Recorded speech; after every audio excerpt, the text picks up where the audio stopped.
En su contexto. 2, en la historia de Israel. En la historia de Israel. Y 3, lo que llamaríamos la cristología o cómo ver a Cristo allí. Ok, entonces, Salmo 84, ¿cuál es el tema del Salmo 84? La casa de Dios. ¿Y qué pasa en la casa de Dios? ¿Qué es la experiencia del salmista cuando habla de la casa de Dios?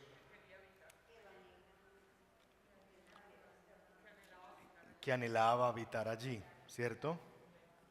Ujú. Entonces, ¿cómo enseñaríamos este texto en su contexto? ¿Qué cosas podríamos sacar como enseñanzas del Salmo 84 en el primer nivel? Sí, no sé si podamos prender esta línea de luces para los que están de este lado para que puedan, o esta de la mitad o la de allí, porfa, o Roberto, o bueno.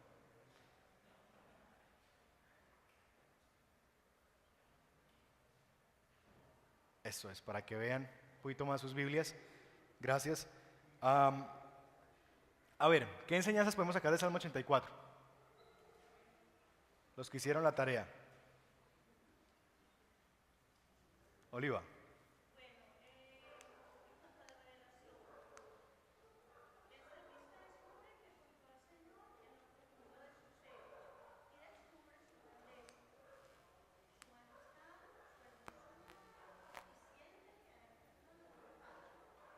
Ajá.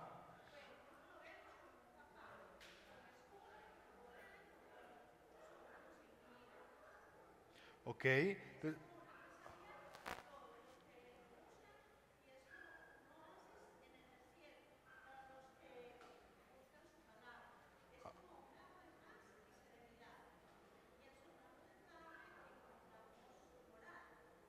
Ok. Muy bien, eso es en el primer nivel, ¿cierto? Del texto en su contexto. Aquí hay un salmo donde hay un hombre que está expresando estas cosas de Dios, de que es el escudo, de que el dichoso, el que tiene en él su fuerza. Muy bien, todos esos temas de que podemos ver aquí como un hombre que anhela y disfruta y desea estar en la casa de Dios. La experiencia pareciera que casi que no puede, ¿cierto? Que él quiere, pero como que no puede estar en la casa de Dios como él quisiera.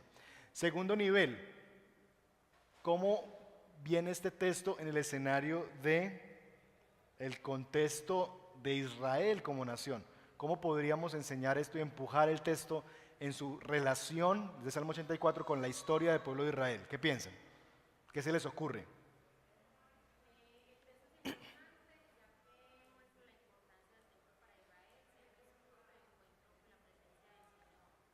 Ajá,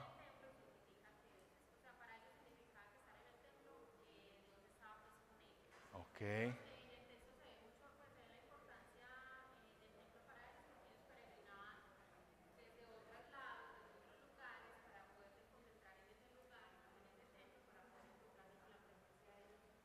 muy bien, muy bien. ¿Algo más, Vicky?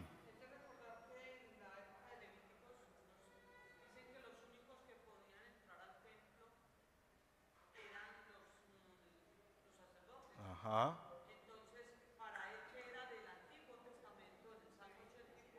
ujú,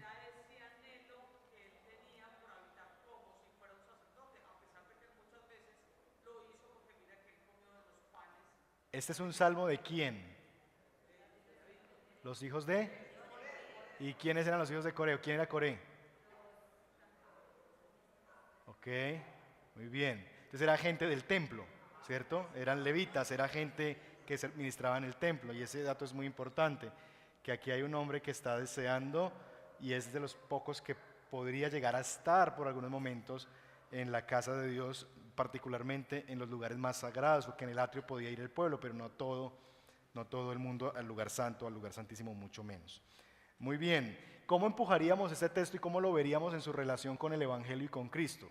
¿Alguna propuesta? Lore.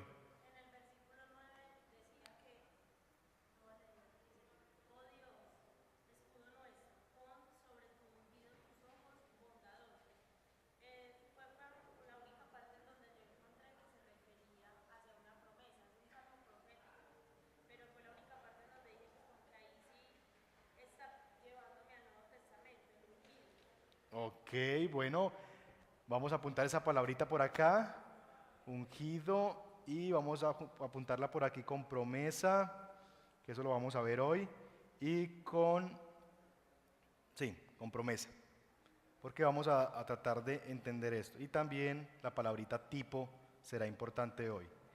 Ok, entonces cuando vemos la palabra ungido en el Antiguo Testamento tenemos que pensar que se puede no necesariamente referir a Cristo, pero también puede referirse a un rey, a un siervo, ¿cierto? Entonces tendríamos que tener tacto y cuidado para ver si sí o si no, porque no siempre que aparece la palabra ungido me está apuntando a Cristo, ¿cierto? Es muy distinto el ungido que presenta Isaías o los profetas a algunas expresiones de ungido que aparecen en los salmos, por ejemplo. Entonces ahí es donde tenemos que afilar mucho el discernimiento y el ojo para ver cuándo sí, cuándo no. Pero muy bien al detectar que hay una palabra clave e indicadora de algo. Pero en referencia al tema del templo y de este deseo, ¿algo?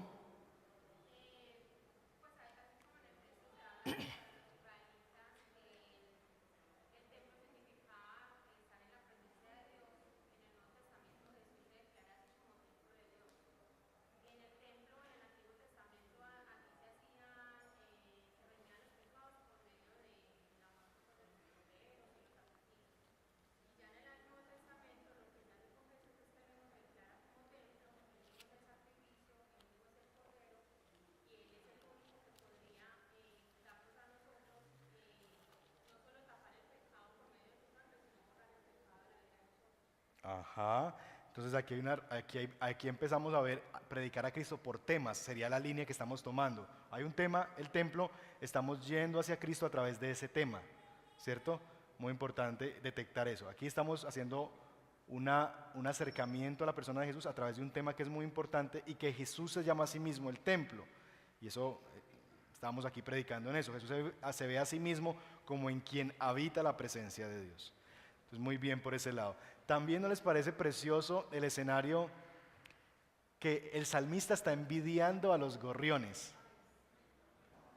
O sea, los pajaritos pueden estar allí, yo no. ¿Cuánto quisiera yo ser un pajarito para poder meterme entre las rendijitas de las tejas del lugar y poder habitar allí con mi Dios? ¿Cierto? Así era el anhelo que él tenía, pero no puedo. Entonces él está expresando no puedo hacerlo porque no me es permitido, porque no puedo vivir allí todo el tiempo. La buena noticia del Evangelio es que el creyente, quien está en Cristo, no va a la presencia de Dios, vive en medio de la presencia de Dios. Hebreos capítulo 10, verso 22 en adelante, nos dice que por medio de Jesús se rompió el velo que nos separaba. Y ahora nosotros, los hijos de Dios, no solamente entramos en la presencia de Dios, sino que vivimos en la presencia de Dios. Y Dios de hecho vive en nosotros. Así que ya no tenemos que envidiar a los gorrioncitos, porque al igual que los gorriones, nosotros, y aún mucho más profundamente, hemos sido habitados por la misma presencia de Dios y habitamos completamente en la presencia de Dios por medio del sacrificio de Jesús, que como dice Hebreos 10, rompió el velo y nos abrió acceso a la presencia del Padre. Entonces, ¿notan la belleza de cómo nosotros ya no envidiamos a los gorriones, sino que nosotros somos aún mejores que los gorriones? Porque no solamente estamos sino que estamos inmiscuidos, inmersos, y Dios habita también en nosotros. Esa es la belleza de ver el Evangelio en cada texto de la Biblia. Así que espero que estas cositas les despierte a ustedes el anhelo, el deseo de seguir siendo personas que ven el Evangelio y el plan de redención en cada parte de la Escritura. Muy bien, vamos a orar. Esto era como un abrebocas para darles perita a los que vienen colgados del trancón o que están en taco en el parqueadero porque es difícil entrar. Pero vamos a orar al Señor y comenzamos esta noche con nuestra lección número 4. Amén. Padre, gracias por traernos aquí, gracias por despertarnos el hambre y la sed por ti. Anhelamos con todo nuestro corazón, Señor, como ese gorrión, Señor, poder estar en ti. Y la buena noticia es que ya estamos en ti, Señor, que estamos inmersos en tu gloria, vivimos en Dios y Él vive en nosotros, el velo se ha rasgado y vivimos en la presencia de Dios. No habitando en un lugar solamente, ni siquiera, Señor, habitando por momentos, sino que siempre estamos en la presencia de Dios. Por eso es tan importante la forma como trabajamos, por eso es tan importante la forma en cómo vivimos en casa como amas de casa, quienes lo son. Por eso es tan importante cómo tratamos a nuestros hijos, a nuestras esposas, a nuestros esposos, porque todo el tiempo estamos en la presencia de Dios y Dios todo el tiempo está en nosotros, en medio de nosotros. Así que síguenos acrecentando esa conciencia, Señor, de la presencia tuya con nosotros en cada lugar y en cada momento, y ayúdanos, Señor.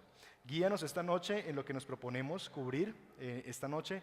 Danos la capacidad de poder, Señor, a mí transmitir lo mejor posible, lo más claro posible, Señor, lo que quiero transmitir a mis hermanos, y a mis hermanos también la capacidad de poder discernir, atrapar las cosas que sean más importantes, tal vez la frase que más les llama la atención y que más les da luz sobre cómo hacerlo.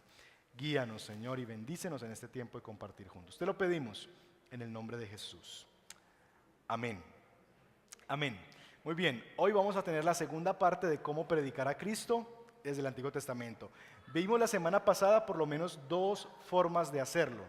Decíamos que podemos predicar a Cristo desde el Antiguo Testamento, ya sea partiendo de temas, desde temas. ¿Recuerdan algo que decíamos allí, que era lo más importante de esto?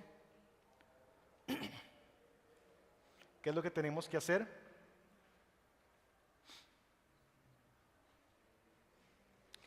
Muy sencillo, detectar el tema, ¿cierto? Ver si hay algún gran tema, y decíamos algunos grandes temas: el pacto, la Pascua, los sacrificios, el templo, ¿cierto? Grandes temas que podemos llegar a ver cómo podemos desde ese tema ver la persona de Jesús. Y tratar de detectar el tema y ver cómo se desarrolla el tema a lo largo de la revelación bíblica. Número 2, que es muy parecido, pero no tanto desde temas, sino desde otros escenarios, desde la historia o la revelación, o de la revelación del plan de redención. Es larguito, pero dejémoslo así, digamos ¿cómo juega este pasaje en el escenario de la historia redentora de Dios? ¿Cierto? Entonces, historia de la revelación o historia, sí, redentora. Entonces, tratar aquí ya no es tanto tener temas, sino actos redentores.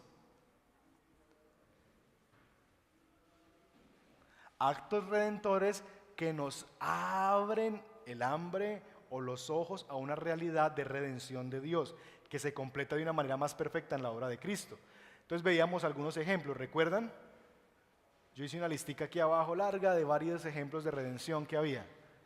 Número 1, el acto de redención en Noé, Abraham, Mar Rojo, José, Josué, en los jueces, en el libro de Ruth, en Esther. Ahí hay historias de redención. ¿Qué son historias de redención? Historias donde Dios interviene para salvar, historias donde Dios interviene para rescatar al pueblo. Así que puedo llegar a Cristo a través de esas historias. Cuando yo veo una historia donde algo de que parecía que iba así, iba así, iba así, y Dios intervino y empezó así, eso es un acto de redención. Eso me abre el apetito y hay una conexión con la obra perfecta de Cristo, porque Cristo nos redime de una forma más perfecta. Por ejemplo, en la Pascua éramos liberados de la esclavitud de una nación, o fue el pueblo de Israel liberado de la esclavitud de una nación. En Cristo somos liberados no solamente físicamente, sino espiritual y eternamente. Entonces, ese acto de redención me habla de un acto de redención mayor y la necesidad de un acto de redención mayor en la persona de Jesús. ¿Estamos? ¿Claro como el lodo? Muy bien. Ok, entonces vamos hoy con otras 2 formas de acercarnos a Cristo desde el Antiguo Testamento. Entonces vamos a ver 2 cosas en el día de hoy. Otras 2 maneras de acercarnos. Y vamos a tener el bosquejo. No sé si podemos poner la presentación. Esto es lo que vamos a ver hoy. Básicamente vamos a hacer un resumen de la historia de redención. Vamos a ver cómo podemos predicar a Cristo a través de las promesas y a través de los tipos. Y sobre el final vamos a tratar de aprender cómo predicar a Cristo en los mandamientos y en la ley. ¿Listo? Eso es lo que nos proponemos hacer en los próximos minutos. ¿Estamos? ¿Arrancamos el viaje? Muy bien. Recuerden que muchas de las cosas que hemos tratado de hacer es convencernos de que la Biblia es una unidad. ¿Recuerdan? Que la Biblia es una historia, no es una enciclopedia, no son historias desconectadas, es una gran historia. Y tal vez Algo que describiría el tema principal de esta historia es que esta es una historia de pacto, una historia de pacto. Y lo que la Biblia nos narra es el pacto de Dios con su pueblo. Toda la Biblia se da en el marco de un compromiso, de un pacto de Dios con Israel. En la historia del Antiguo Testamento, las palabras de Dios aparecen realmente en los 10 mandamientos, que fue tal vez lo primero que vimos de la escritura de Dios, en un compromiso de Dios con el pueblo, un pacto que Dios hizo con Israel en el monte Sinaí. Así que en este escenario del Antiguo Testamento encontramos una serie de bendiciones históricas que Dios promete. Dios le promete a Israel muchas cosas: que tomará la tierra prometida, que expulsará a sus enemigos, que Dios pondrá su nombre en medio del pueblo en lugar que él escogerá, etcétera, etcétera, etcétera. Dios le da muchas promesas al pueblo de Israel. Todas esas promesas que Dios le da al pueblo de Israel se cumplen, porque evidentemente el pueblo entra a la tierra, Dios echa a sus enemigos, Dios pone su nombre en medio de ese lugar, y ese es el lugar donde Dios ha llevado a su pueblo. Pero sabemos que Israel no tiene una buena actitud hacia Dios y las promesas de Dios, sino que el pueblo de Israel se comporta con rebeldía ante la fidelidad de Dios en su pacto. Dios hace un pacto en que va a bendecir al pueblo, Dios lo bendice, se esperaría que el pueblo reaccionara bien y el pueblo se sometiera a Dios, pero el pueblo no lo hace, el pueblo es rebelde. Entonces, cuando el pueblo se hace rebelde, ¿qué debe hacer Dios? ¿O cómo responde Dios? Voy a poner palabritas claves: pacto, Dios da promesas, promesas que se cumplen, el pueblo de Israel es rebelde, y entonces Dios, ¿qué debe hacer ante la rebeldía del pueblo? Dios debe mostrar su justicia, porque Dios es un Dios justo. Entonces Dios manifiesta su justicia ante el pueblo que no ha obedecido el pacto y que no ha vivido de acuerdo con el pacto. Pero a la vez Dios quiere mantenerse fiel a sus promesas, ¿cierto? Y entonces, como parte de las maldiciones, porque el pacto tiene bendiciones, Deuteronomio 28, pero también maldiciones. Parte de las maldiciones del pacto es que si el pueblo no cumple su parte, Dios lo va a entregar a otras naciones. Y es lo que vemos cuando llega el exilio. El exilio es el juicio de Dios ante un pueblo rebelde. El exilio llega como un juicio de Dios por el pueblo. Y así sigue entonces la historia del pueblo de Israel. Una historia de maldiciones, bendiciones, maldiciones, bendiciones. Yo creo que apaguémoslo porque como hay polvo, está botando es polvo, ¿veo? Qué pena, pero es que sí es. Lo que va a botar es puro polvo.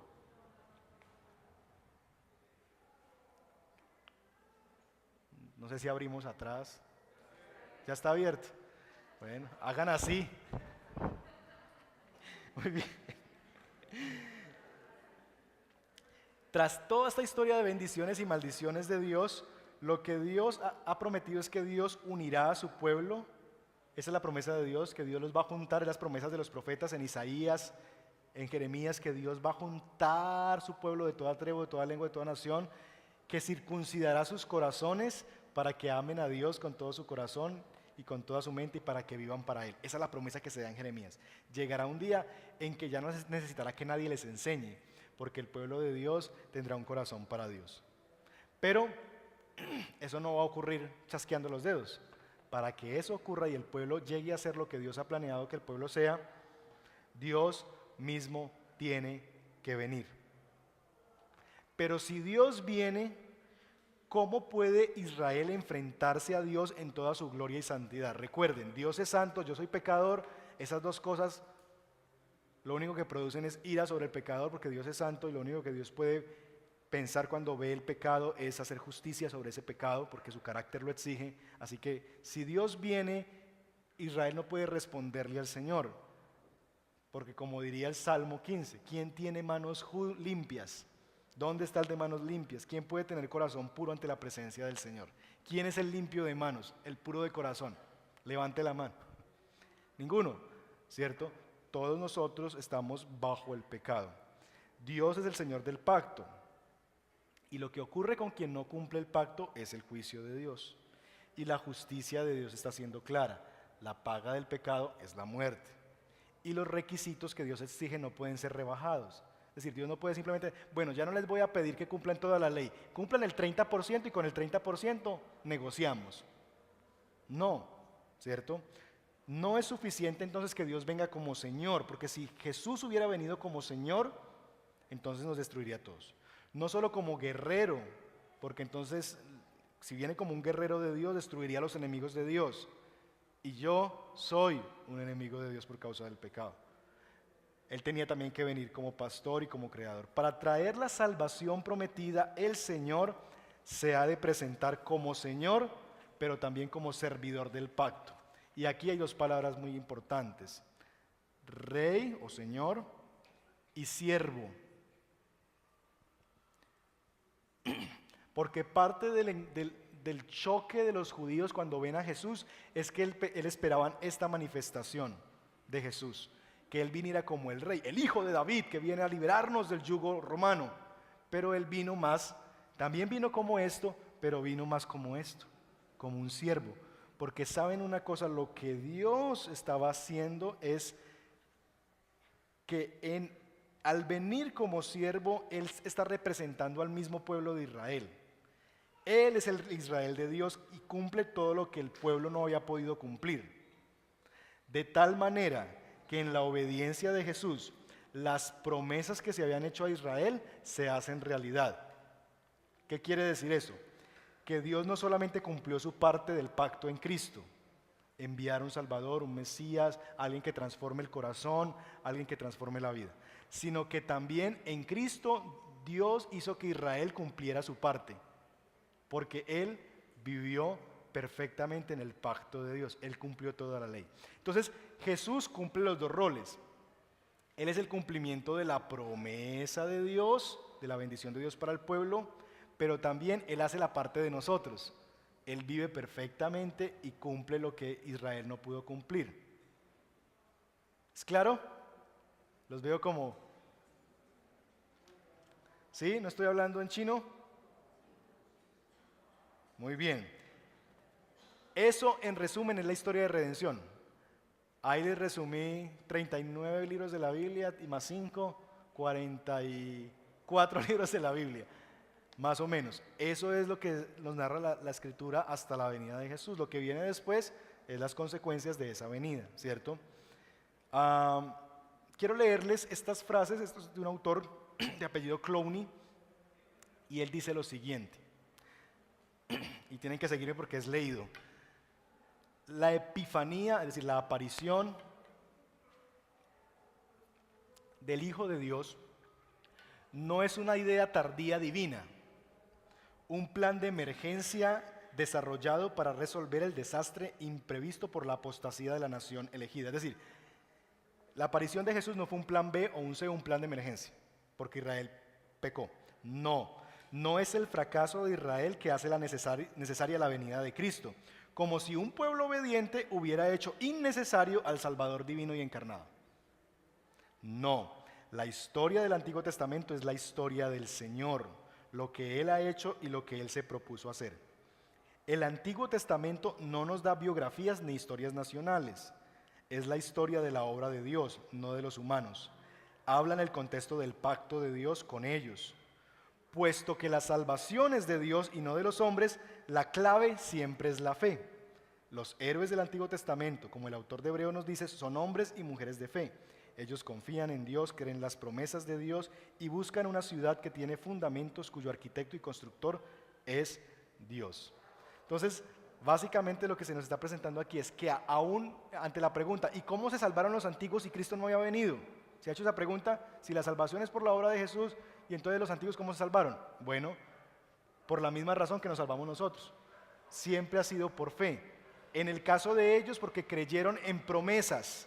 En el caso de nosotros porque creímos en un hecho histórico que pasó hace 2000 años. La encarnación y la llegada del Hijo de Dios.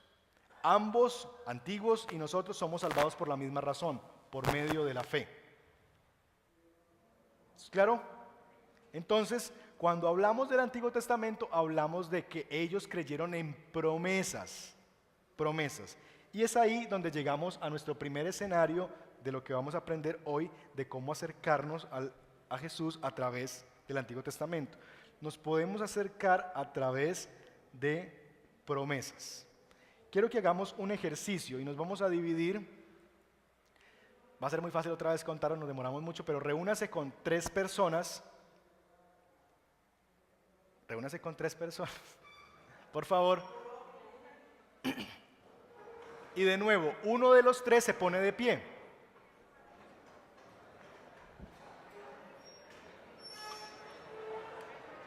Puede ser cuatro, máximo cuatro.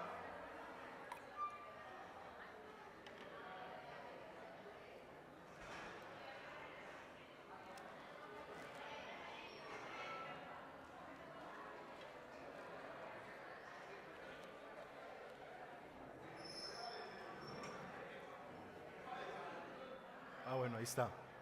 ¿Alcanzan a ver allá? Más o menos. Yo se los dicto. De pie, por favor, un representante de cada equipo.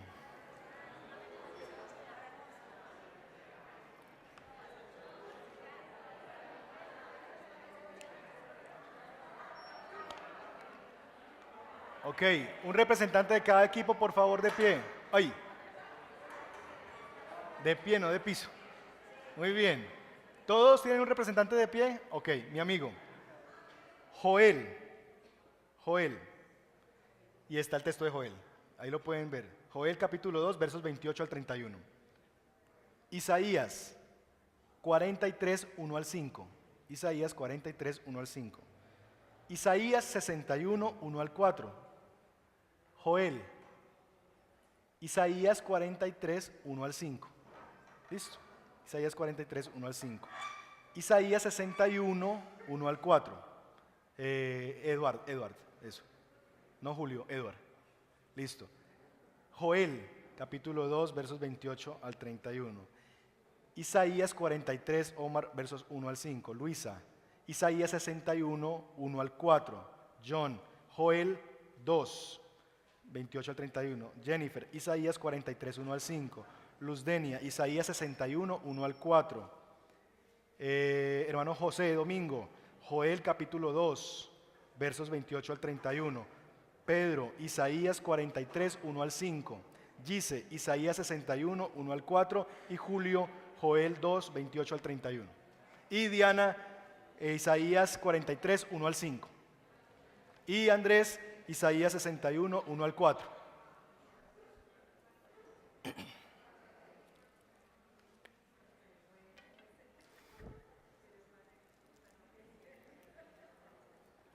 Ah, bueno, no les he dicho qué tienen que hacer, ¿cierto?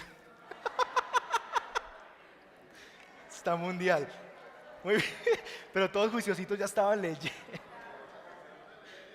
Ay, no sé quién estaba más perdido, si ustedes o yo. Ay, ay, ay. Muy bien.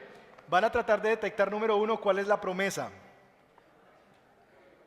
¿Cuál es la promesa en ese texto? ¿O en qué consiste la promesa? Número dos, ¿para quién es? ¿Para quién o para quiénes es? Y número tres, ¿ya se cumplió? ¿Sí? ¿No? ¿Más o menos? ¿Listo? Ok, 15 minuticos.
Muy bien. ¿Listos? Afinaditos. Ok. Isaías capítulo 43, versos 1 al 5. Alguien que lo lea, por favor, de los que les tocó el texto de Isaías. 43, 1 al 5. Pedro. Ah,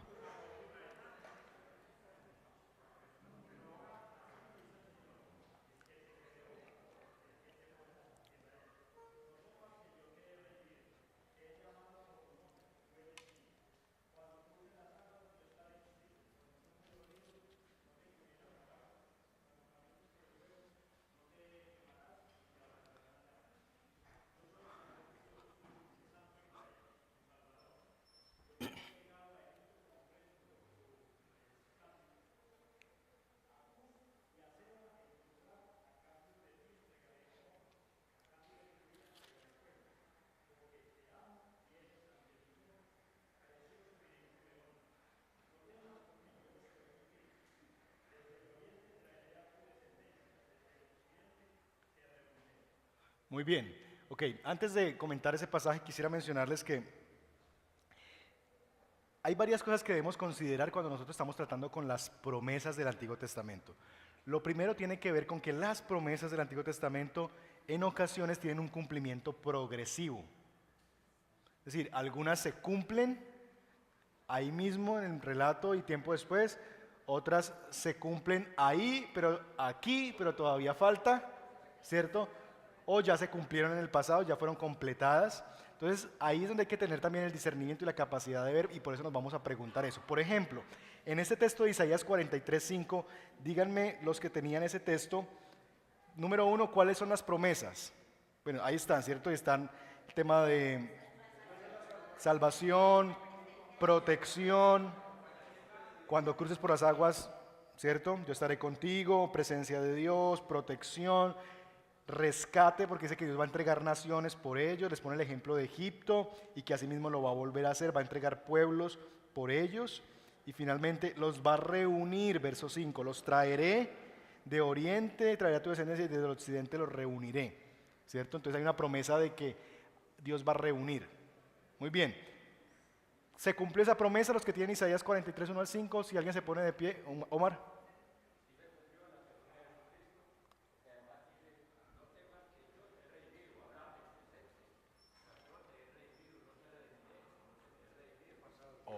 Ok.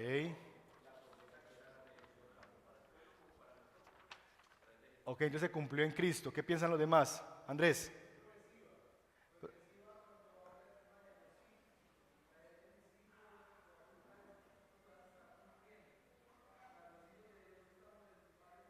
Ok. Ok, entonces se cumple en Cristo y todavía se sigue cumpliendo. O sea, sí, pero todavía no. Ok, ¿qué piensan los demás?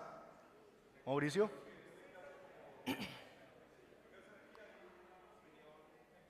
A ver.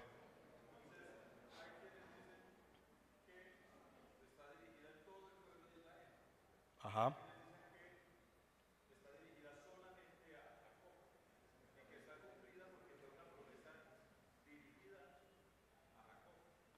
Ok.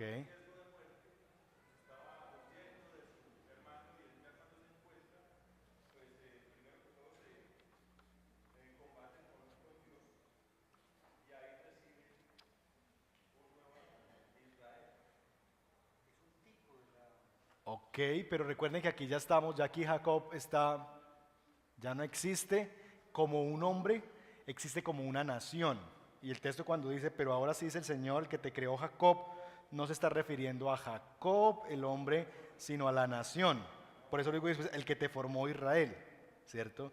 Jacob, Israel es la misma persona en el escenario de que es el pilar de donde se formó el pueblo, ¿cierto? Entonces hay que tener también en cuenta eso. No es Jacob la persona, porque Jacob la persona ya había fallecido hace muchos años.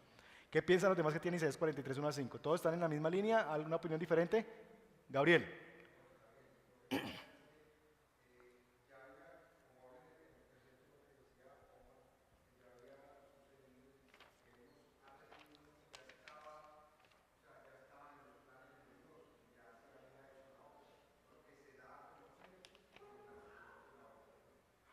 Ok, muy bien, muy bien. Bueno, Jennifer.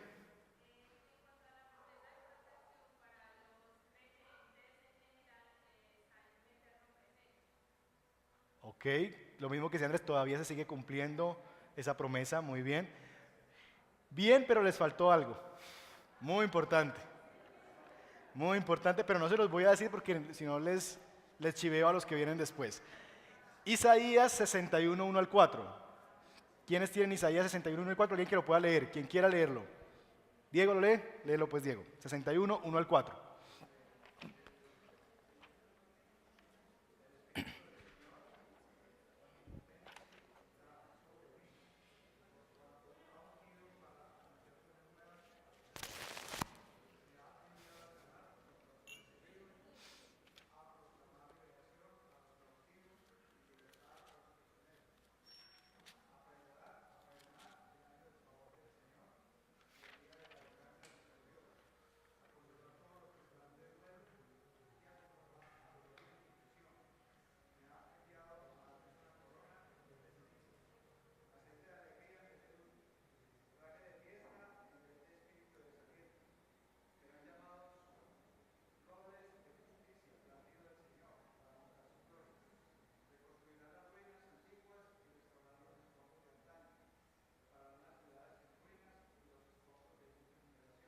Ok, muy bien.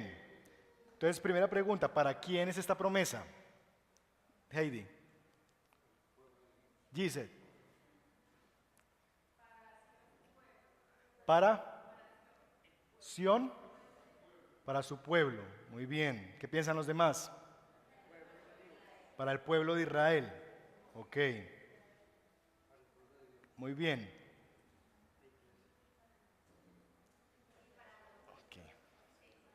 Ok. Entonces, ¿es para el pueblo de Israel o es para el pueblo de Israel y? Ok, y. Ok, muy bien. Ok, ¿se cumplió ya? A ver, Lucenia.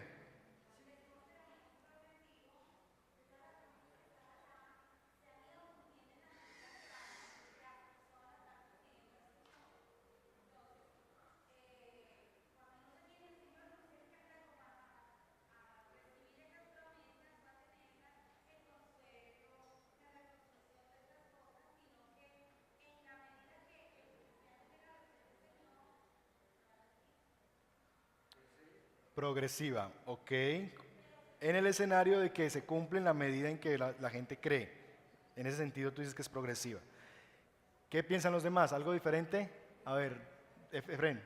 No, que es un cumplimiento muy claro en el Nuevo Testamento cuando Jesús habla de que él había venido precisamente para lo que dice aquí. ¿Recuerdas el texto donde dice? Lucas 4:4 me parece. Lucas 4, 4:18. ¿Lo tienes ahí? ¿Quién dijo? ¿Lo puedes leer, porfa?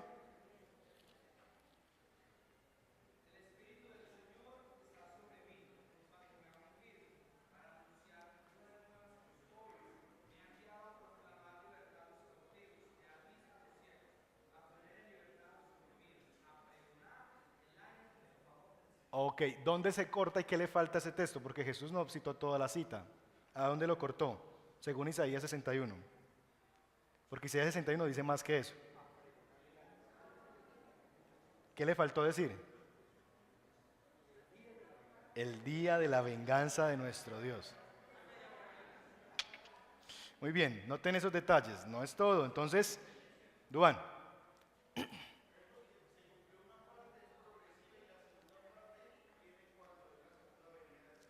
Ok, muy interesante eso. Entonces aquí hay un elemento. Muy bien. Segunda venida. Aquí, primera venida. Ok, vamos completando el cuadro. Me han hablado de estas dos cosas, falta algo más. Muy bien. Ajá. Sigue. ¿Sí? ¿En Apocalipsis? Muy bien, excelente.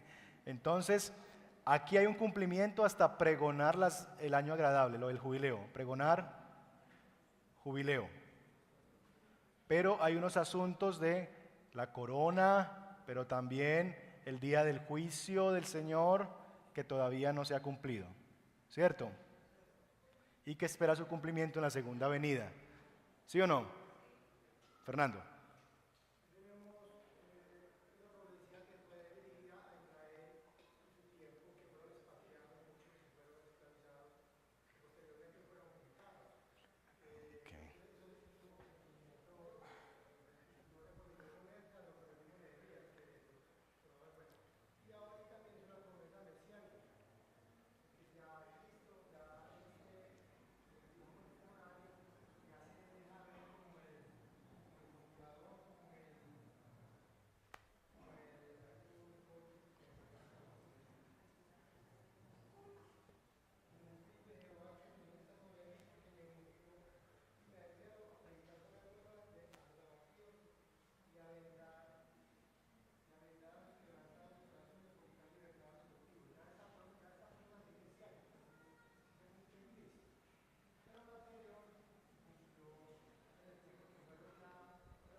Excelente. Muy bien, Fernando. Has completado el cuadro. Reclama un tinto al final del servicio. Muy bien, mi amigo. Excelente. Eso les faltó a los de Isaías 43. Esta promesa se cumplió en un punto en la historia de Israel. Es decir, hubo un momento en que Dios reunió de oriente y de occidente a sus hijos y los puso otra vez, época de Esdras. Y esa es la promesa de Isaías, que el pueblo de Israel iba a ser recogido de todas las naciones y iban a volver a estar en la nación. Eso les faltó a los de Isaías 43. Entonces hubo un cumplimiento aquí, ¿cierto? En la historia de Israel. Hubo otro cumplimiento, lo que llamamos el jubileo inaugurado, es decir, Cristo trajo muchas de esas realidades y extendió el escenario del pueblo de Dios, y en ese sentido digamos que hubo una inauguración de ese cumplimiento, pero todavía no todo lo que dice Isaías 43 es una verdad.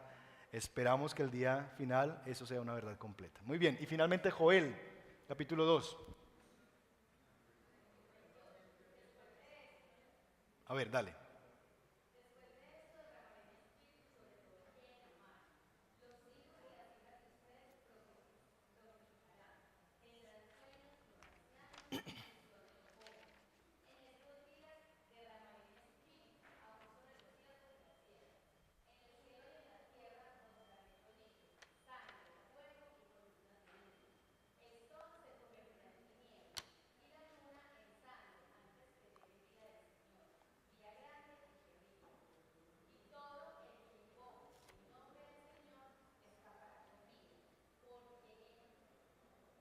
Está ahí.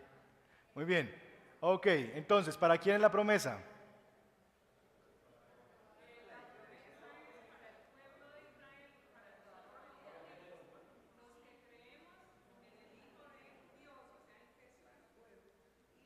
¿Y cómo es una promesa para el pueblo de Israel? Ajá. Ok. Ok, entonces,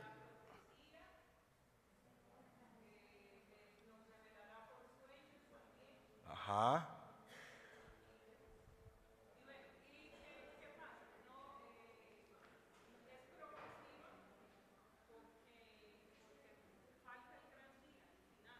Ok.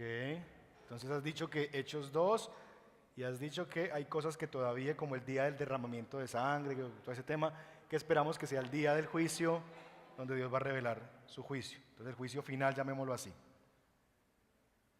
Muy bien. Ahora bien, ¿se cumple en Israel? ¿Eso tiene cumplimiento en Israel? Sí, ¿dónde? ¿Cómo? Cuéntenme. Bueno, Hechos 2 con la venida de Cristo, sí, primera venida, aquí está. Pero en la historia de Israel en el Antiguo Testamento se cumple esta promesa, es una promesa que se cumplió en algún punto de la historia del Antiguo Testamento. En algún punto se dice después de Joel que se derramó espíritu sobre toda carne y hablaron en lenguas y eso. No, ¿cierto? Entonces aquí no hay nada. Este cuadrito quedó vacío. El tema de Israel, Antiguo Testamento. Entonces noten lo siguiente, hay promesas que tienen un cumplimiento en el pueblo de Israel en el Antiguo Testamento, dentro de la misma historia del pueblo de Israel, tienen un cumplimiento mayor en la venida de Cristo, pero y otras que esperan todavía el cumplimiento total, ¿cierto? Entonces, en un sentido, porciones de Isaías 61, por ejemplo, ya se cumplieron en Cristo. Él vino a pregonar libertad a los cautivos. Ya parte de las promesas de Joel 2 se cumplieron. Ya derramó su espíritu sobre toda carne y hablaron en lenguas, hicieron todo lo que hicieron, ¿cierto? Ya eso se dio, ya se cumplió esa promesa en Hechos 2, en un momento de la historia real. Y no necesita un cumplimiento final, lo que necesita es otras partes de esa profecía que todavía no se han cumplido. Entonces, hay promesas, pero hay otras que no tienen que ver con el pueblo de Israel, sino que se dieron ya con la venida de Jesús. Esto para mostrarles que debemos pensar en las promesas de forma muy seria. ¿Por qué? Porque la mayoría de nosotros hemos acostumbrado, y eso es tal vez la segunda cosa que tengo que decir para las promesas, es que hemos aplicado las promesas para nosotros de manera muy ligera, ¿cierto? Sin antes fijarnos si esa promesa fue dada para una persona específica o en un momento determinado y no para la actualidad. Y yo les he puesto varios ejemplos. El ejemplo de Josué 1:3. Y lo que pise la planta de vuestros pies será vuestro. Entonces el muchacho le gustó una muchacha y dijo, la Biblia me dice que lo que pise la planta de mis pies será mío. Ay, mamacita, venga, verá, ya. Y la pisa porque es que la Biblia le dice, o vive pisando los carros del vecino o la casa. Vecino, invíteme a su casa, yo quiero entrar, quiero conocerla. Porque es que lo que pise la planta de mis pies será mío. Entonces, acostumbramos a usar mucho Isaías 43 para regalárselo a la gente en una promesa. Pilas con eso. Somos una generación cristiana de las cajitas de promesas, ¿cierto? Donde regalamos promesitas y muchas de esas promesas realmente no aplican. Tienen un buen sentido, es decir, quien lo hace con mucho cariño, pero con poco discernimiento, ¿cierto? Porque no todas las promesas son para regalárselas a cualquier persona. Yo no puedo comprometer a Dios a que cuando pases por las aguas no te anegarán. Y si por el río cruzas, yo no le puedo asegurar a una persona que se va a tirar al Magdalena y lo va a cruzar como Capats, que lo va a cruzar y el Amazonas y va a llegar al otro lado porque la Biblia te dice que cruzarán los ríos y no te anegarán. Pues no, ¿cierto? Entonces hay que ser muy cuidadosos con eso. Si lo que yo quiero decir a mi hermano es que la protección de Dios está con él, yo puedo buscar otros textos donde la protección no está asegurada a los hijos de Dios en su totalidad. Hay muchos salmos para eso, ¿cierto? Donde Dios ha prometido cuidar a sus siervos, a sus hijos. Y eso es un plural y abarca a quienes son pueblo de Dios. Pero hay promesas que son muy específicas, ¿cierto? Como estas que hemos mencionado, que tuvieron ya su cumplimiento o que apuntan a una realidad más grande que la persona a la que yo me dirijo. Todo lo puedo en Cristo que me fortalece. De ese tipo de cosas. Pilas con las cajitas de promesas. Y le estoy dañando a Roberto el negocio de la librería de cajitas de promesas. Pero tengamos cuidado con eso. Listo. Entonces, debemos tener un buen filtro para no caer en darle a la gente falsas esperanzas, ¿cierto? No decirle a la gente cosas que tal vez Dios no ha dicho para esa persona. Entonces, es importante eso y evitar que los oyentes esperen cosas que no son aplicables a todos. Entonces, eso va a ser muy importante. Quiero leer una cita de otro autor. Este es Óscar Jiménez, el que vino aquí a hablar de misiones. Él escribió un libro sobre ese tema y dice lo siguiente en ese libro. Este tipo de enfoque muestra que Dios no siempre cumple promesas de la manera que lo esperamos. Hebreos 11 dice que muchos murieron sin ver el cumplimiento de lo que Dios les había prometido, ¿cierto? Jesús, no obstante, en él llegó el cumplimiento, aunque no cuando ellos lo esperaban, sino tiempo después. Esto nos recuerda que nuestra fe no debe estar puesta en la promesa, sino en quien da la promesa, a quien debemos amar sin importar lo que suceda. Tenemos una seguridad, así como Él resucitó, nosotros resucitaremos, seremos transformados, habitaremos en las moradas que Él ha preparado, disfrutaremos de un mundo sin lágrimas, muerte y sufrimiento, y disfrutaremos de la presencia y la compañía de Dios para siempre. Entonces, hay promesas que todavía no se han cumplido y tal vez hay promesas que Dios nos ha dado, ¿cierto? Que no veremos su cumplimiento en nuestra vida, pero que Dios las va a cumplir.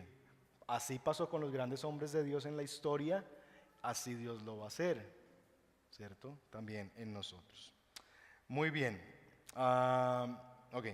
Esa es la primera forma en que podemos acercarnos a Cristo, a través de las promesas del Antiguo Testamento. ¿Preguntas al respecto? A ver, mi amigo.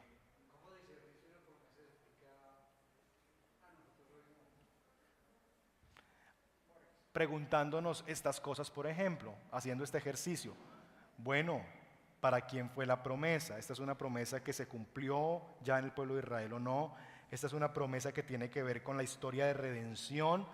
Porque, por ejemplo, hay gente que coge textos, sobre todo de los profetas es muy común, donde hay promesas que tienen que ver es con Cristo y la realización del Mesías y las tomamos para nosotros. Salmo capítulo 2.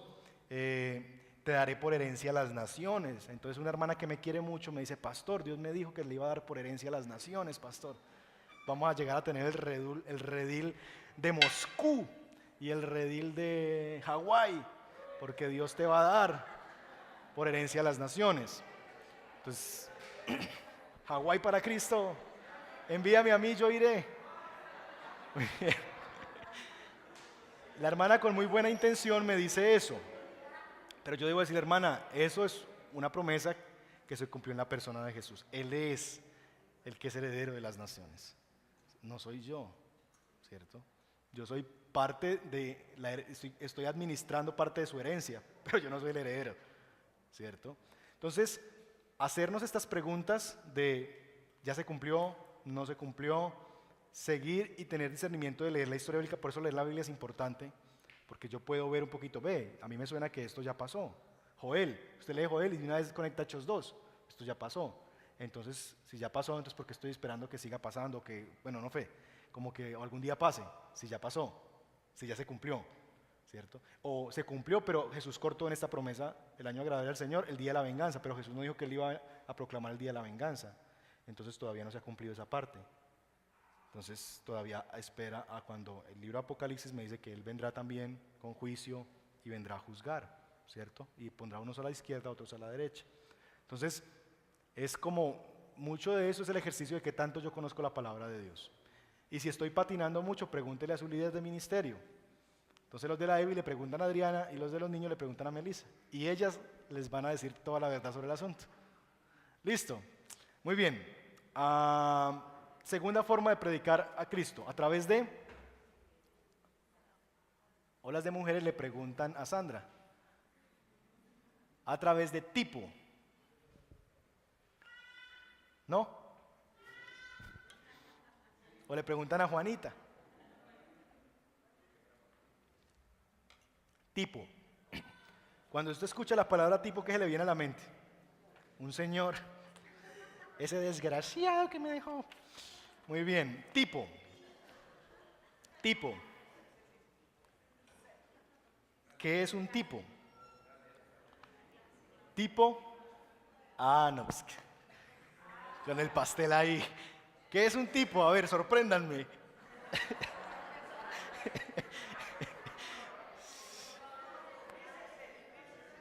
Son personas, lugares, símbolos o eventos que Dios dejó para hacer un anticipo de lo que sería perfecto y completo en Cristo. Esos son tipos. Ahora bien, voy a ponerles algunos ejemplos. Un primer tipo o un primer ejemplo de tipo es Adán. Ustedes han leído en la Biblia que se nos habla que Jesús fue, que así como la muerte entró y el pecado entró por Adán, por Cristo entró la salvación, muchos, ¿cierto? Entonces, se habla de un primer Adán y de un segundo Adán. Adán como un hombre imperfecto, una sombra creado por Dios, ¿cierto? El primero de los hombres, pero que le falló a Dios y en el fallo de Adán todos fallamos. Cristo como el reflejo o el tipo de ese hizo todo lo contrario. Fue un hombre de Dios, pero en vez de fallar y representó a toda la humanidad, Él nos representó a nosotros y en la justicia de Él, el pueblo de Dios adquiere la justicia de Dios, ¿cierto?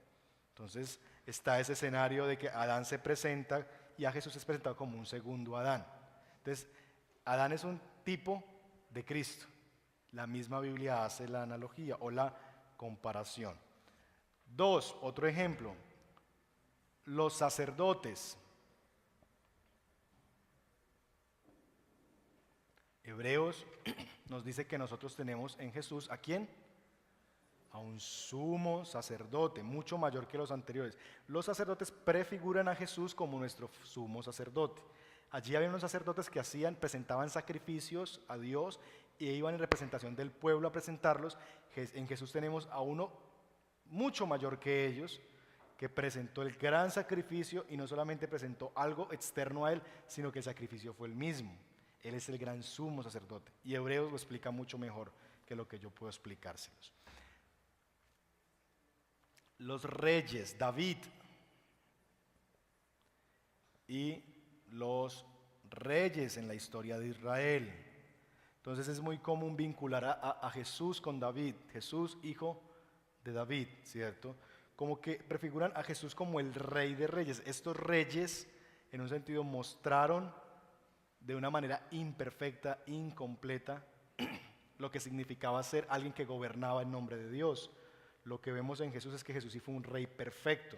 Entonces, cuando yo estudio una historia, por ejemplo, la historia de, no sé, cualquiera de los reyes en la historia de las crónicas o del libro de Reyes, y yo veo allí un reinado, inmediatamente yo tengo una conexión directa con Cristo.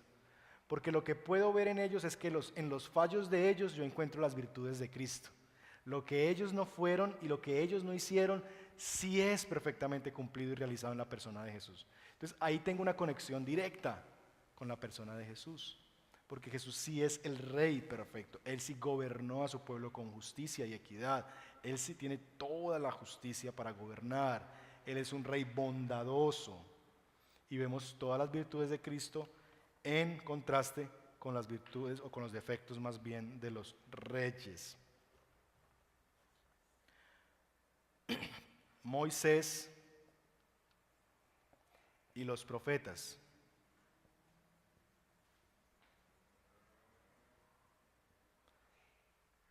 Muchos llegaron a confundir a Jesús con Moisés, ¿cierto? Y podemos pensar que así como Dios usó a Moisés para rescatar al pueblo, Dios en Jesús envió a rescatar a su pueblo de algo mucho mayor que la esclavitud de otra nación, sino de la esclavitud al pecado. Entonces en Jesús vemos a alguien mucho más grande que Moisés, ¿cierto? Mucho más perfecto que Moisés. Y los profetas fueron hombres de Dios que anunciaron la verdad de Dios. Jesús vino no solamente a hablarnos la verdad de Dios, sino que Él mismo encarnaba la verdad de Dios, ¿cierto? Entonces vemos eso. Aquí hay mucho de personas, pero también, por ejemplo, los sacrificios cuando hablamos de cosas.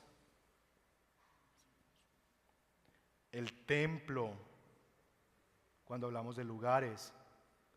Cosas que prefiguran sombras, ¿cierto? Cosas que son incompletas, pero que en Cristo llegan a su cumplimiento perfecto y que Él mismo dice acerca de sí mismo que Él lo es, ¿cierto? Entonces, eso será muy importante. Ahora bien, una nota muy importante de aclaración. Con los tipos hay que tener cuidado. Chicas, con los tipos hay que tener cuidado. Y síganme aquí en esto. Siempre que hay un tipo, hay un símbolo que me apunta a Jesús. Pero no siempre que hay un símbolo, hay un tipo. Déjenme darle un ejemplo para que le quede más claro. ¿Ustedes recuerdan Jonás? La historia de Jonás. Jonás, ¿cuántos días estuvo en el vientre del pez?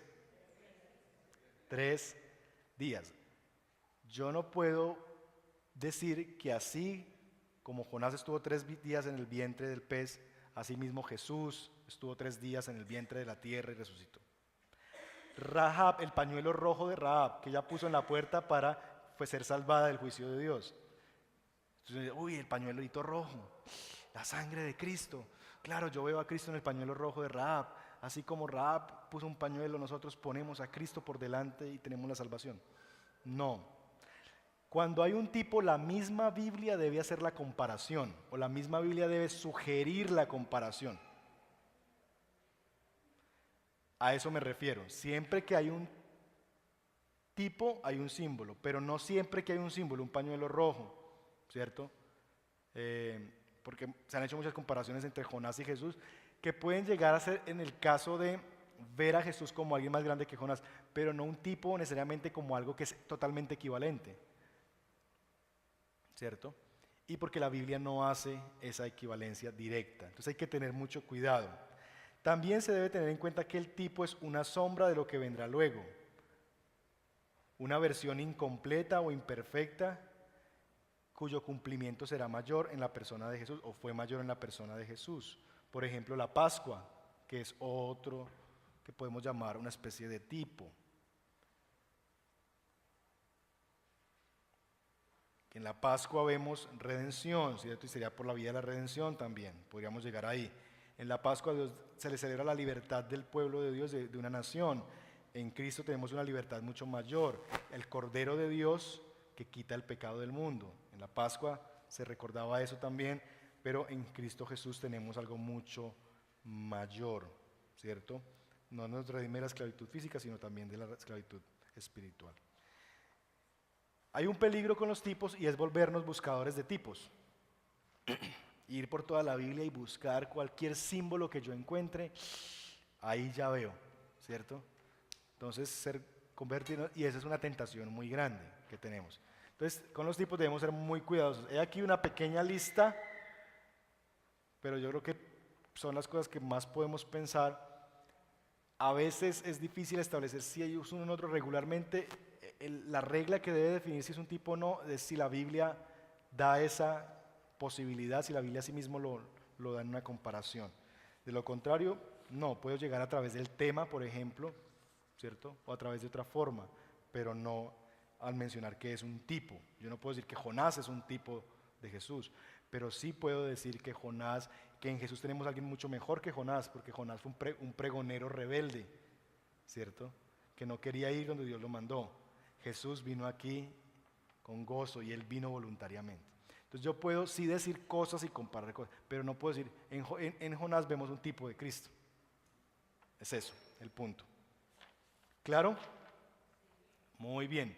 Entonces vamos a hacer en el mismo grupito la siguiente pregunta. ¿Cuál crees tú que es el símbolo o el tipo de la práctica del bautismo? Es decir, cuando tú piensas en prácticas o en cosas del Antiguo Testamento, ¿qué es completo o perfecto en el acto de bautismo? ¿Qué cosa se muestra como un reflejo más perfecto o mejor, o se refleja algo que era una realidad o que fue una realidad en el Antiguo Testamento? ¿Me van a entender? Rito o acto del bautismo. Entonces, aquí lo estoy poniendo a pensar al revés, porque regularmente pensamos del Antiguo Testamento hacia el Nuevo. Ahora lo estoy poniendo a pensar desde el Nuevo hacia el Antiguo. Cuando usted piensa en el bautismo, ¿qué cree que en el bautismo es perfecto, es completo en comparación con el Antiguo Testamento? ¿O a qué rito, acto, evento cree que hay un tipo de algo que pasó en el Antiguo Testamento? No tienen que responder. Trabajenlo en grupos y luego respondemos. ¿Listo? Esa es cortica, 3 minutos.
A ver, Dubán que estaba que se hablaba. Propuesta número 1.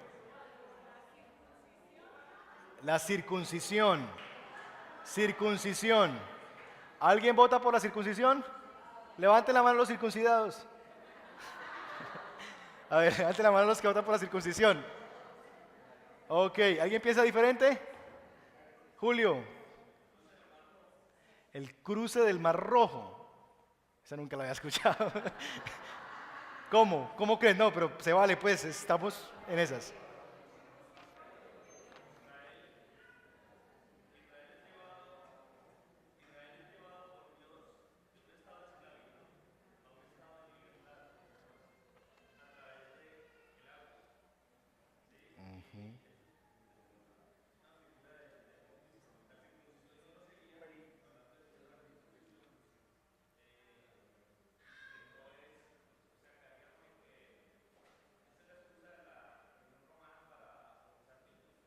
Ok, o de los presbiterianos. Muy bien. Ok, bueno, interesante, no lo he visto así. Pero recuerden, cuando hablamos de tipo, tratamos de pensar que la misma Biblia de... Ok, 1 Corintios 10:2, ¿qué dice? Todos ellos fueron bautizados en la nube y en el mar para unirse en ustedes. ¿Es alguna referencia? Ok, y este se refiere al cruce del Mar Rojo, por ejemplo, ¿le serviría para lo de Julio? Y Julio, ya te encontré un texto bíblico, 1 Corintios 10:2. Pues en el mar fueron bautizados, se refiere a la muerte de los egipcios y el bautismo se refiere a la muerte también espiritual de... Bueno, interesante, no lo había considerado, pero habría que verlo, chévere. Pero miren conmigo, ¿alguna otra propuesta? Wilcar, vamos a ver quién se gana el bingo. Noé. Muy bien, a ver cómo. Oiga, los de Itagüí están afinaditos hoy, véalos. Muy bien, excelente. Léelo, por favor.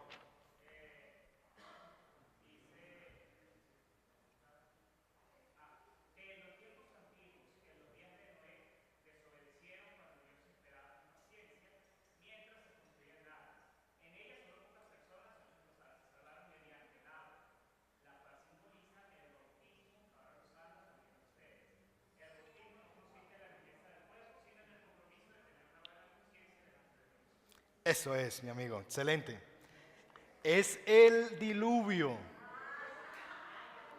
no la circuncisión. Pero la que hace la Biblia más... no, sí.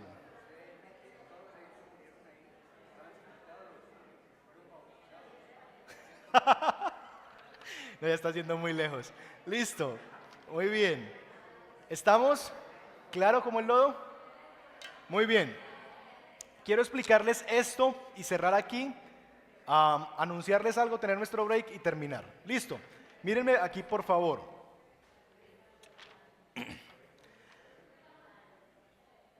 Partimos siempre de un evento del Antiguo Testamento o de algo que es una verdad en el Antiguo Testamento.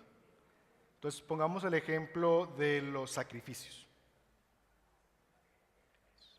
Esto es lo que estamos estudiando, sacrificios. Libro de Levítico o cualquiera de los escenarios donde vemos que el pueblo de Israel llevaba sacrificios a Dios. Sacrificio, recordamos que estamos hablando que es un tipo, ¿cierto? Hay dos maneras equivocadas de poder yo llevar y aplicar ese simbolismo al hoy. Cuando yo lo llevo por esta vía y voy simplemente y pienso en los sacrificios y lo aplico aquí de una vez, regularmente lo que yo hago es algo que se llama alegoría.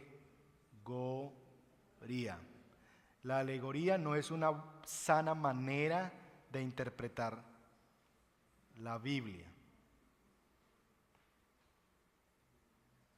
Entonces yo puedo ver los sacrificios y aplicarlos directamente. Entonces empezar a buscarle cosas a los sacrificios. Hermanos, ¿sí se dan cuenta que los sacrificios que el pueblo de Israel hacía era de animales sin mancha? Hermanos, ustedes tienen que traer billetes de 50,000 pesos sin estar rayados, buenecitos, porque los sacrificios deben ser perfectos. Entonces, es convertir un símbolo y cosas de ese símbolo en algo ya aplicado hoy, y simplemente lo que le busco es como un equivalente y digo lo que yo quiero decir, ¿cierto? O los sacrificios eran lo mejor que tenían. Hermanos, traiga lo mejor que usted tiene para el Señor. Eso se llama alegorizar, ¿cierto? Entonces, cuando yo traigo algún evento o símbolo y sin mente, sin considerar el simbolismo, sin considerar la historia de redención y el significado, lo que hago es ahí va derecho. Entonces, ese es el peligro cuando yo uso un símbolo y simplemente lo aplico.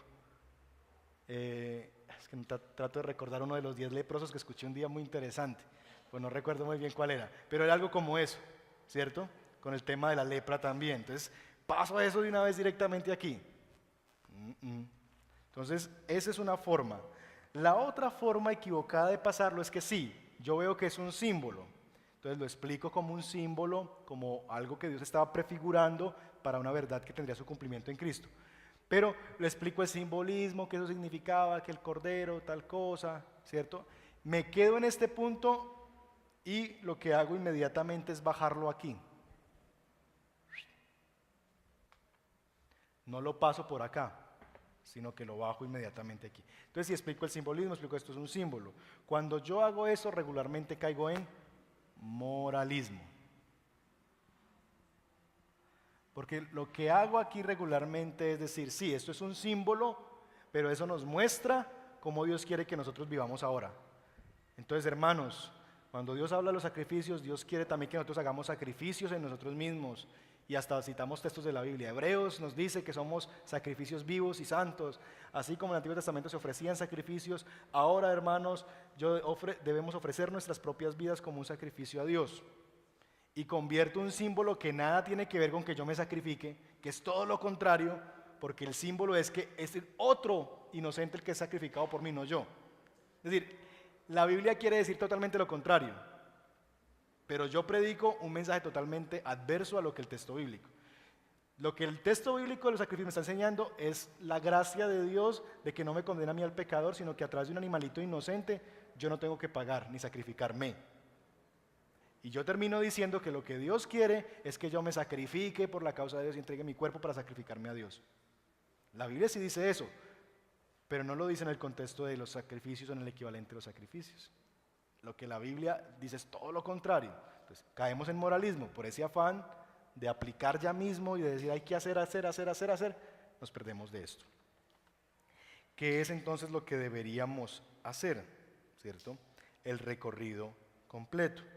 Deberíamos irnos desde aquí, ver el símbolo en la historia de la redención, entonces los sacrificios, todo el sistema, todo lo que implicaba, ¿cierto? La perversión del pueblo de Israel con los sacrificios, como ellos a veces también se pervertían con ese tema, y tratar de ver, después de la historia de la redención, el significado, y eso tiene que ver con Cristo, si está el escenario allí de Cristo, y finalmente llevarlo a la enseñanza. Entonces, cuando yo vea un evento del Antiguo Testamento, lo que debería, o un tipo, o una de estas cosas, un tema, lo que yo debería hacer es el recorrido completo. Entonces sí, los sacrificios, un simbolismo, ¿cierto? Donde Dios había una víctima que era inocente por causa del culpable, ¿cierto?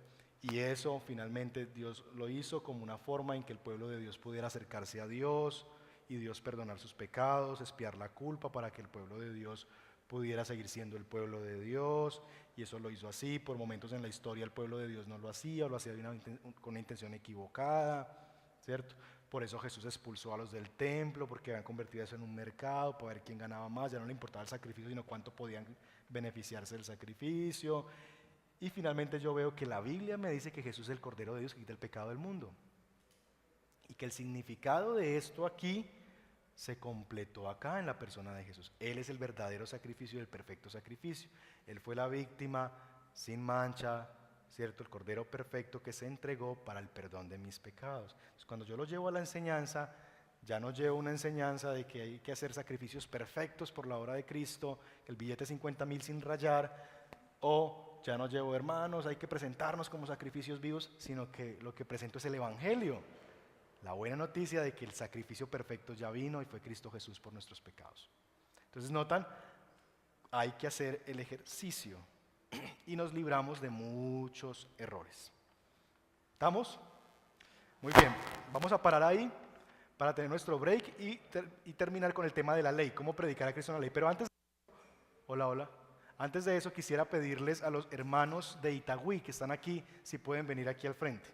Los hermanos, no los hermanos de Itagüí, los hermanos del redil de Itagüí. Y ya les voy a contar el redil de Itagüí. Wilcar, ¿quieres venir porfa también?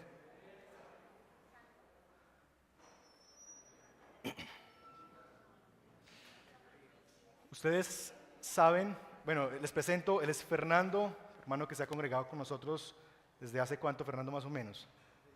Desde diciembre, cerca ya de 7, 8 meses que está con nosotros. John también, que se ha congregado con nosotros y su familia, su esposa y sus hijos. Bueno, está el hermano que no se ha congregado con nosotros, pero está aquí también con nosotros. Luzdenia y Álvaro, que son los más populares aquí, yo creo, de este grupo. Ustedes los conocen más. Y Wilcar. Estos hermanos, Wilcar está empezando la plantación de una iglesia en Itagüí, por el sector de Santa María. Este domingo inician formalmente sus reuniones en Itagüí. Estos hermanos que ustedes ven aquí, que han sido miembros del Redil del Sur, han sido enviados, comisionados y bendecidos para ir a apoyar esta obra de plantación en el Redil de Itagüí. Lo que queremos hacer esta noche es, número uno, que ustedes sepan esto.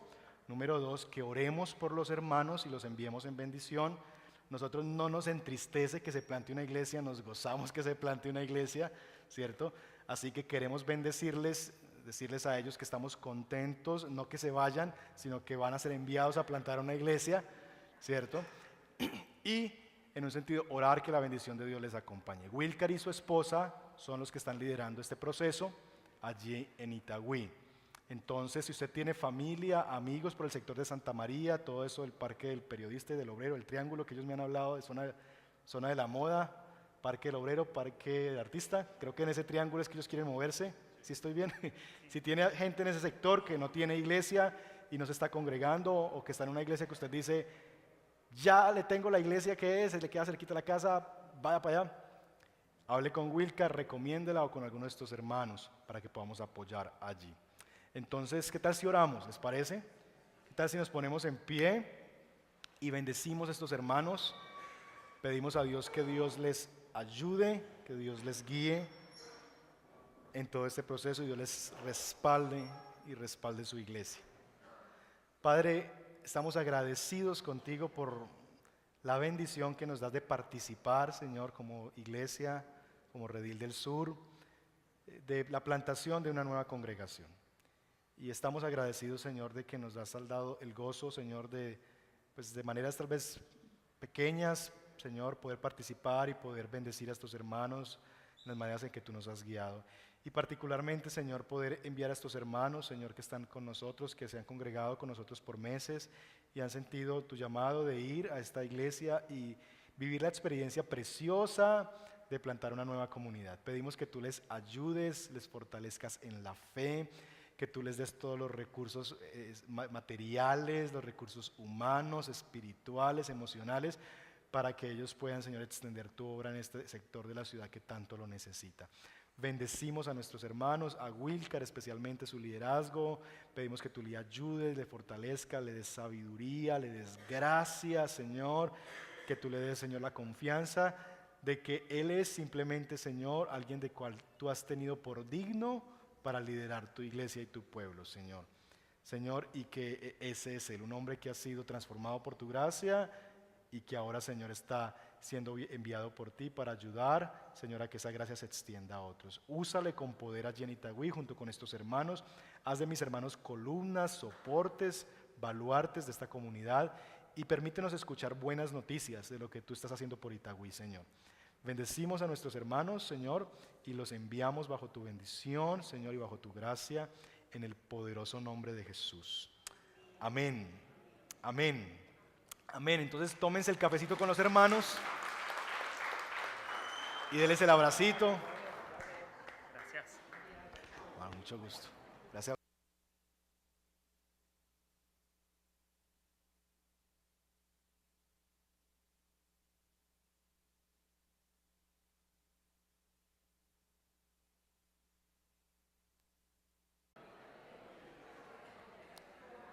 Muy bien.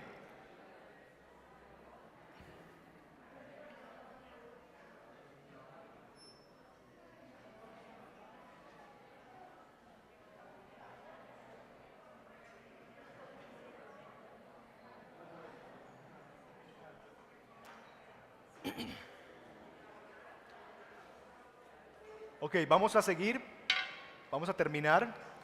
Lo último que nos proponíamos el día de hoy era ver cómo podíamos llegar a predicar a Cristo desde la ley o los mandamientos.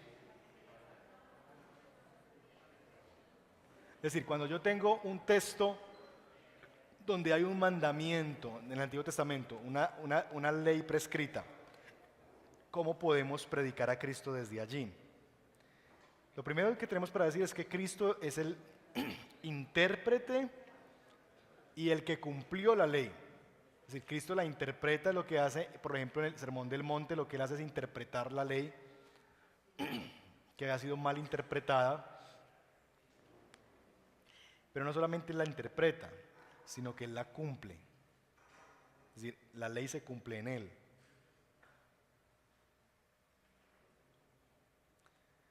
Parte de lo que hemos visto durante estas semanas es que Dios muestra su carácter santo, que Dios es santo y justo, ¿cierto?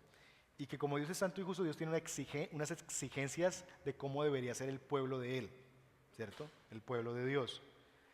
La historia nos ha demostrado día tras día que no tenemos nosotros la capacidad de someternos a esa ley. Es decir, nosotros los seres humanos no podemos cumplir de forma perfecta la ley del Antiguo Testamento. Eso es lo que nos muestra toda la historia bíblica del Antiguo Testamento. Y lo que nos dice también Gálatas, que por incumplir una sola cosa de la ley me hago culpable de todo. Es decir, no es posible para un ser humano cumplir toda la ley. Pero la historia también nos ha demostrado la capacidad de Cristo para someterse a ella y cumplirla perfectamente.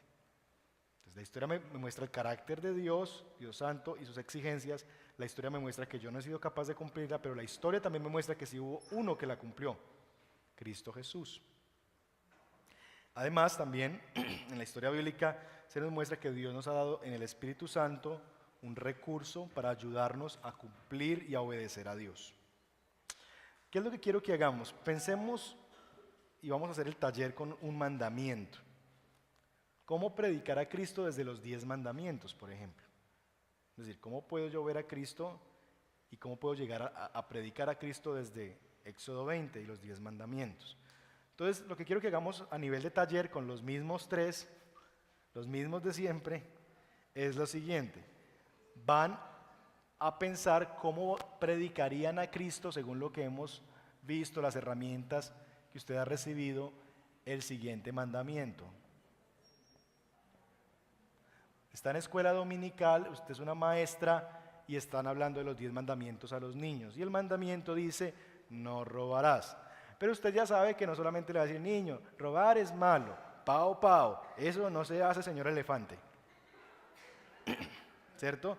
Eso no es lo que usted está llamada porque usted ya hizo el curso del Evangelio en toda la Biblia y usted sabe, no, esto es mucho más profundo que eso. Yo tengo que llevar a Cristo al niño, yo no puedo llevarlo al moralismo de que no toques, no hagas, no cojas. Entonces, quiero darles el reto de que en grupitos de 3 piensen en cómo podrían enseñar este mandamiento desde la perspectiva del Evangelio, es decir, teniendo en mente el Evangelio de Jesucristo, ¿cierto? Teniendo en mente una perspectiva más amplia de que yo debo ver el Evangelio en toda la Biblia. ¿Cómo veo el Evangelio en no robarás? ¿Y cómo llevo a los niños a una comprensión del Evangelio desde no robarás? ¿Listo? ¿Fácil o difícil? Bueno, vamos a ver qué tan fácil o tan difícil. Reunámonos nuevamente y en los últimos 10 minutos tratemos de pensar en eso. 10 minutos ustedes, 5 minutos yo y cerramos.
Un minuto más.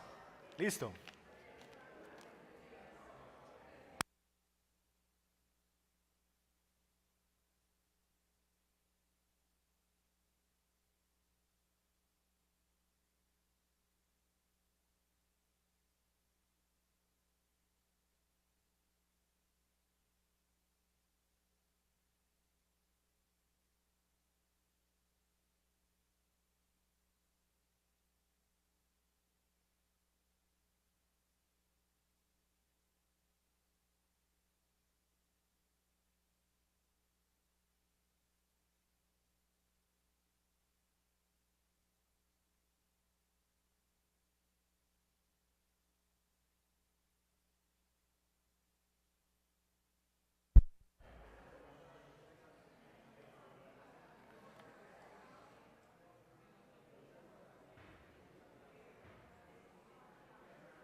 Ok. ¿Listo? Creo que no nos da tiempo para escuchar propuestas, pero les voy a presentar cómo lo haría yo y usted puede decir, ah, sí, o decir, no, el pastor está más equivocado. Listo. Entonces, si yo fuera el maestro de escuela dominical o de la escuela bíblica o estoy en mi casa con mis hijos y le dejaron la tarea del colegio, no robarás. ¿Cómo se lo enseño? ¿Cierto? O cómo le enseño el evangelio desde ahí, que lo que yo quiero es que él conozca el evangelio. Entonces, lo primero que yo trataría de pensar es ayudarle a ver cuál es el problema. Desde la perspectiva del evangelio, ¿cuál es el problema? Díganme, esto es una pregunta, es una pregunta. Desde la perspectiva del evangelio, ¿cuál es el problema? El pecado, ¿cierto? El pecado es el problema, caída, pecado, ¿cierto? Ese es el problema. Ahora bien, las cosas que nosotros hacemos o el pecado, ¿de dónde sale? Del corazón, ¿cierto? Es decir, que el que roba, roba porque su corazón está mal. Pero robar es una conducta externa. Robar es coger algo, ¿cierto?, que no me pertenece. Entonces, ¿cuál es el problema del corazón? Porque robar es la manifestación de otro pecado. Robar simplemente la exteriorización de otro pecado. ¿Cuál es el pecado del alma? ¿Cuál es el pecado del corazón? Codicia, ¿cierto? El problema es el mismo que la persona o el hombre que acumula dispositivos electrónicos o que quiere cambiar cada 2 días de celular o de esto, o de la mujer que compra 30 pares de zapatos sin necesitarlos. Es el mismo problema que el que roba, es el mismo pecado. Codicia, codicia. ¿Qué dice la codicia? No me conformo con nada de lo que tengo, quiero lo que es de otro, y como no lo puedo obtener por medios legales, entonces tomo la decisión de robárselo, ¿cierto? Así que el problema es del corazón que es codicioso. Como el problema es del corazón que es codicioso, el tratamiento se debe dar al corazón y no a la conducta. Es por eso que decirle a un ladrón o a un niño que le roba las moneditas a la mamá, no robe porque eso es malo, ¿cierto? O no robe porque pao pao, o no robe porque eso da cárcel, no soluciona el problema. ¿Qué es lo que pasa con los ladrones que cogen y los meten a la cárcel y los llevan al CAI y les dan una paliza? Salen y a los 8 días vuelven a robar. Porque la solución no es decirle no robe o el castigo, te voy a castigar si robas. No. ¿Por qué? Porque el problema no es la conducta. Y yo lo que estoy tratando con esos castigos es la conducta, el problema es del corazón, ¿cierto? Entonces, si el problema es del corazón, ¿qué podemos hacer entonces? Una opción sería decirle, no, lo que tú tienes que hacer es pedirle perdón a Dios. ¿Cuál es la solución a través del Evangelio? ¿Cuál es la solución desde la perspectiva del Evangelio al problema del pecado? Cristo es la solución, ¿cierto? Cristo es la solución. Pero ¿cómo yo veo a Cristo como la solución de un pecado mío? ¿Cómo yo accedo a eso? El perdón satisface la justicia de Dios, es decir, que yo pida perdón a Dios satisface la justicia de Dios. El problema se soluciona cuando yo le digo, Señor, perdóname, no lo vuelvo a hacer. No, ¿por qué no? sea, sí desde que haya arrepentimiento, sí desde que Cristo esté por medio de ese perdón. Entonces yo no simplemente puedo decirle al pecador o al ladrón, pídale perdón, es que Dios lo perdona. No, porque lo que lo va a perdonar a esa persona es la obra de Cristo en la cruz, no si él pide perdón, porque Dios es justo y alguien tiene que pagar por su pecado. Y si él no ha confesado y no ha creído en Cristo, todavía esa verdad no es para él, por más que pida perdón verbalmente. ¿Estamos? Entonces, dado que simplemente no puedo dejar de ser codicioso porque mi corazón es codicioso, Dios entonces envió una provisión para mí que soy un pecador. Dios envió a Jesucristo a vivir una vida perfecta. Jesús mismo fue tentado con la codicia. Todo esto te daré si postrado me adorares. Pero Él venció a diferencia mía. Él se mantuvo firme. Él fue fiel a la ley de Dios y Él cumplió la ley de Dios a perfección. Él respondió ante la tentación con la palabra de Dios y no cayó en la tentación de la codicia. Y Él fue justo y con su justicia frente a la ley me otorgó a mí ahora en Él, si he creído y me he arrepentido, su justicia. Ahora entonces yo puedo disfrutar la libertad del pecado por la obra de Cristo. Solo en la cruz de Cristo vemos a uno que no lo quiso todo y apoderarse de todo, sino que al contrario, lo entregó todo, a diferencia del ladrón. Podemos decir, pero aún siento codicia en mi corazón, aún siento deseos de robar, aún siento codicia. Sí, puede ser que todavía estás luchando con esa codicia, pero tu justicia descansa en la justicia que Jesucristo tiene, no en la tuya. Como el mentiroso. Sí, yo todavía digo mentiras. Es decir, yo vine a Cristo y dejé de decir mentiras, pues gracias a Dios sí, pero tal vez es una lucha para ti y luchas con eso. Pero tu justicia no descansa en tu propia justicia, sino descansa en la justicia que Cristo tiene. Entonces te puedes preguntar, ¿entonces puedo seguir siendo codicioso? ¿Puedo seguir robando? Pablo diría, de ninguna manera. ¿Por qué? Porque Dios no solamente envió a su Hijo para rescatarme del pecado y perdonarme de ese pecado, sino también para capacitarme y darme los recursos para mi obediencia. Jesucristo te ha hecho nacer de nuevo, quiere hacer que tú nazcas de nuevo, y aunque puedes ser codicioso, ya no necesitas ser codicioso. Puedes ser codicioso, pero no necesitas ser codicioso. ¿Sabes por qué? Porque Dios te ha dado todo y te dará todo lo que necesitas para vivir en este mundo. Porque si Dios no te negó ni a su Hijo, ¿cómo no te dará con Él también todas las demás cosas? Puedes confiar que en aquel que es tu Salvador es también tu proveedor. Y así como cumplió su promesa de salvarte, va a cumplir su promesa de proveerte. Así que no necesitas robar, porque Él no solamente es tu Salvador, sino que es tu proveedor. Y tienes en esta opción de robar o no robar la gloriosa posibilidad de parecerte más a Cristo, gracias a que el Espíritu Santo vive en ti. Porque cuando tu amor cambia de dueño, entonces tus intereses también. ¿Qué es lo que estoy haciendo allí con esa persona? Lo que le estoy llevando es a lo siguiente, a hacerle pensar, tú haces lo que haces porque amas lo que amas, y amas lo que amas porque sientes que lo necesitas y te hace bien. Entonces tú robas porque tú amas tener cosas, porque te dan seguridad, porque tú amas lo de otro, porque tú eres codicioso, porque tú amas las cosas. Y amas eso porque sientes que necesitas hacer eso y que eso te hace bien.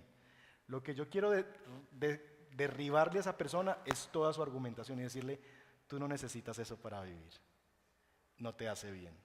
Tú lo que necesitas es presentarle a Cristo y la buena noticia del Evangelio. Y empezar a construir desde el Evangelio, decirle, no necesitas hacerlo. Puedes, sí, pero no necesitas hacerlo. Porque el que es tu Salvador se ha comprometido también a ser tu proveedor. Y Él te dará todo lo que tú necesitas para vivir. Así más o menos. María. La enseñanza basada en el Evangelio generalmente lleva al oyente a tener dos sentimientos encontrados. Y yo creo, si lo hago medianamente bien, que lo debo producir cada domingo cuando predico. Temor y seguridad. Es decir, cuando yo enseño a Cristo y yo enseño desde el Evangelio, la gente debe tener temor de Dios en su corazón. Es decir, debe sentirse acusada. Esto me lo está diciendo a mí. Es decir, esto es conmigo. Y un temor también de Dios, Dios me demanda cuentas de eso, yo soy un pecador. Pero al mismo tiempo, como el Evangelio me muestra la grandeza de mi pecado, también me muestra el inmensurable amor de Dios provisto a través de Jesús. Esto no me lleva a mí al descuido de mi vida espiritual, sino a un deseo de obediencia. Es decir, cuando yo predico el Evangelio y cuando yo creo en el Evangelio no me lleva a mí a hacer un descuido. Bueno, entonces yo hago lo que quiera. Todo lo contrario. Ahora yo tengo una mayor motivación desde el amor, desde la plenitud de Cristo, desde la seguridad de mi salvación, de vivir la clase de Dios, la clase de vida que Dios quiere que yo viva. Eso es lo que hace el Evangelio. Entonces, transformé algo que podría tornarse moralista. No robes, que eso es malo, te puede dar cárcel, eso está mal. Ayudarle a pensar cómo es un problema que está en el fondo de su corazón, cuya única solución no es que él diga, yo no lo voy a hacer más, yo no lo voy a hacer más, yo no lo voy a hacer más, sino que necesita a Cristo porque seguramente lo vas a hacer, lo vas a hacer, lo vas a hacer. Y darle la seguridad en un sentido de que está en Cristo y que puede llegar a hacerlo, pero que no necesita hacerlo, porque en Cristo Jesús encuentra no solamente el perdón de sus pecados, sino la promesa de que aquel que es tu Salvador es tu proveedor. Y si no te negó a su Hijo, no te va a negar nada de lo que necesites para vivir en esta vida piadosamente, dice Primera de Pedro. Te dará también todas las cosas para vivir. Así que, ¿puedes? Sí. ¿Lo necesitas? No. Has sido liberado del poder de pecado sobre ti. Y tienes en Cristo a un gran proveedor. Entonces, llevo yo eso del peso de la culpa a ver la belleza y la grandeza de Cristo. Y ayudar a esa persona a ver, no necesito hacer esto, no necesito hacer esto. Y así es entonces que se lidia con eso. Finalmente, es imposible hacer lo que Cristo vino a hacer, ¿sí o no? Es imposible hacer lo que Cristo vino a hacer. Entonces, tratar de pretender que el pueblo de Dios haga lo que Cristo vino a hacer es bobada. Es decir, llevar a la gente a tratar de decir que tienes que vivir una vida perfecta y no te puedes equivocar, estaría anulando lo que solamente Cristo pudo hacer. Es imposible hacer lo que Cristo vino a hacer. Y es imposible pagar por aquello que Dios ha provisto solo por gracia. Entonces, si yo estoy en Cristo, es imposible pensar que yo puedo llegarle a pagar a Dios por lo que Él hizo por mí algún día. Lo único que yo puedo descansar es en la gracia de Dios y en las promesas del Evangelio. Entonces, al que lucha con el robo y que es un creyente y lucha con la codicia, llamémoslo codicia, y que lucha con la codicia en su corazón, yo no puedo simplemente decirlo, no seas codicioso, no, yo tengo que llevarlo a estas verdades del Evangelio. Tú no necesitas eso para vivir. Eso no te hace bien, no lo necesitas para vivir, porque en Cristo Jesús, ese mismo que te salvó, es tu proveedor y te va a dar todo lo que tú necesitas. Así que tú puedes descansar en Dios, que Él te va a dar todo lo necesario y no necesitas hacer esto. Lleva a la persona a la justicia de Cristo, porque puede ser que esa persona recaiga en eso y su justicia no está en Él, sino en Jesús, porque Dios no pretende que nosotros seamos lo que solamente Cristo pudo hacer, una vida perfecta.